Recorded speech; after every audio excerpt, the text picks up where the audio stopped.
জি বাংলার দুর্গামণি ও বাগমামা ধারাবাহিকটি শেষ হয়েছে বেশ কয়েক মাস হয়ে গেছে। এর মধ্যে অভিনেত্রী মানালিদিকে আর ছোটো পর্দায় সেভাবে দেখা যাচ্ছে না।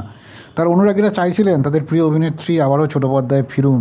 বেশ কিছুদিন ধরে টলিপাড়া জুড়ে গুঞ্জন চলছিল মানালি নাকি খুব শীঘ্রই ছোটো পর্দায় ফিরতে চলেছেন। এবার সেই জল্পনায় নাকি শিলমোহর পড়তে চলেছে।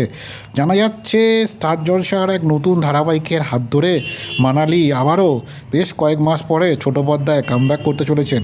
শুধু এখানেই থেমে থাকছে না চমক, আরও চমক হচ্ছে তার বিপরীতে দেখা যাচ্ছে বাংলা টেলিভিশন, তার বিপরীতে দেখা যাবে বাংলা টেলিভিশনের অত্যন্ত জনপ্রিয় একজন অভিনেতা, সাধক বামাখ্যাপা রামপ্রসাদের মতো জনপ্রিয় ধারাবাহিকে যাকে দর্শক মনে রেখেছেন। কথা হচ্ছে অভিনেতা সব্যসাচী চৌধুরীর।